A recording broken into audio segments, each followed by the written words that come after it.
Thousands of women from different walks of life have gathered in different parts of Kolkata today, giving vent to the widespread anger against the brutal rape and murder of an on-duty doctor inside a Kolkata hospital, RG Kar Medical Hospital, last week.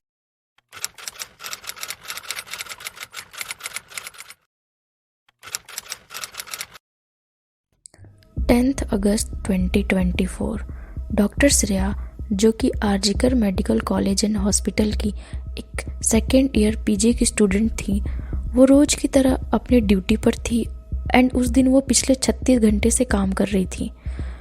India में बाकी सब doctors की तरह वो भी long shift किया करती थी, जो कि इंडिया में डॉक्टर्स के लिए बहुत ही ज़्यादा नॉर्मल हो चुका है अब, पहले भी, क्योंकि इंडिया का हेल्थ इंफ्रास्ट्रक्चर बहुत ही लो ग्रेड का है।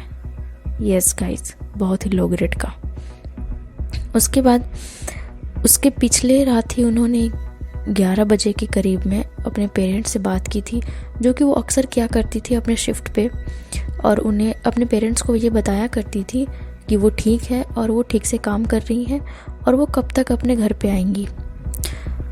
उसके बाद 10 अगस्त की सुबह उनके फादर को उस हॉस्पिटल के सुपरिटेंडेंट का कॉल आता है। ये कॉल उनके फादर के लिए उनकी ज़िंदगी का सबसे ख़राब कॉल था।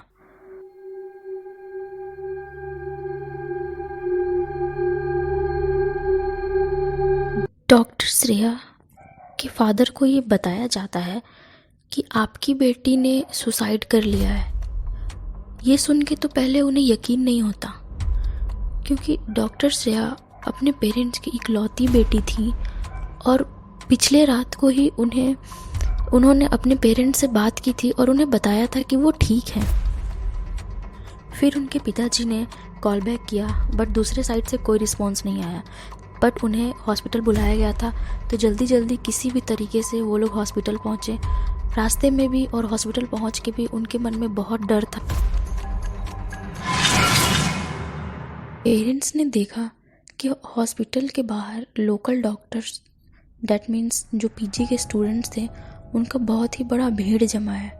ये देखते ही वो लोग और घबरा गए। उनकी घबराहट इतनी ज़्यादा बढ़ गई कि उन्हें ये तक लगने लगा था कि क्या उनकी बेटी अब जिंदा भी है या नहीं है, कि क्या वो अपनी बेटी को कभी देख भी पाएंगे या नहीं। वो किसी भी तरीके से अपनी बेटी से मिलना चाहते थे, लेकिन उनका ये इंतज़ार जल्दी ख़त्म होने वाला नहीं था। उनके हॉस्पिटल पहुंचने के 3 घंटे तक उन्हें वेट कराया गया। उन्हें एक बार भी मिलने के लिए बहुत रिक्वेस्ट कराया गया। उनके पिताजी ने पुलिस वालों से, वहां आते जाते डॉक्टर्स से, वहां के सुपरिटेंडेंट से सबसे रिक्वेस्ट की कि मुझे अपनी बेटी को कम से कम एक बार भी देखने की परमिशन दी जाए।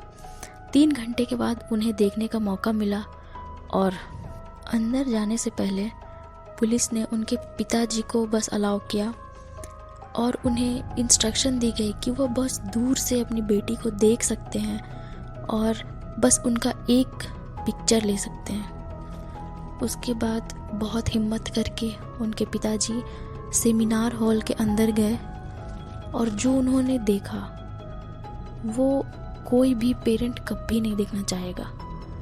कोई कैसा भी हो, कैसा भी माँ बाप हो, बट कभी नहीं देखना चाहेगा कि उसका बच्चा इस हालत में हो।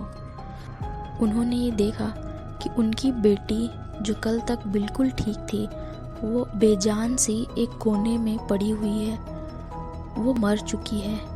और डॉक्टर श्रेया की बॉडी पर हर जगह चोट के निशान थे। डॉक्टर श्रेया की बॉडी पूरी तरह से खून में लथपथ थी। उनके फेस पे मल्टीपल कट्स के निशान थे और उनके मुंह, eyes and different body part से ब्लीडिंग हो रही थी। और इसमें सबसे जो बुरी बात थी वो ये थी कि उनकी लोअर बॉडी पार्ट पे कोई भी कपड़ा नहीं था और उनके जेनिटल एरिया से भी ब्लीडिंग हो रही थी। डॉक्टर श्रेया के फादर किसी तरह से खुद को संभालते हैं और वो किसी तरीके से अपनी बेटी की एक फ़ोटो लेके खुद को संभालते हुए बाहर आते हैं। बाहर आते हुए उन्हें इतना तो समझ में आ गया था कि उनकी बेटी ने सुसाइड नहीं करा है, उनकी बेटी के साथ शोषण हुआ है और उनकी बेटी का मर्डर हुआ है।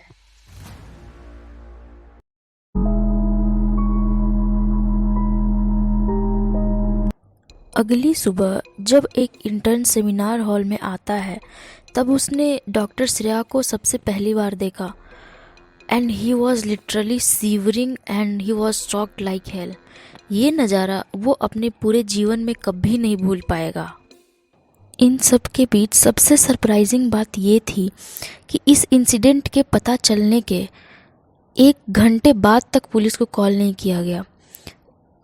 आरजीकर मेडिकल कॉलेज के प्रिंसिपल को सुबह में ही पता चल गया था कि किसी का रेप हुआ है और मर्डर हुआ है, लेकिन तब भी उन्होंने पुलिस को कॉल करके इन्फॉर्म नहीं किया।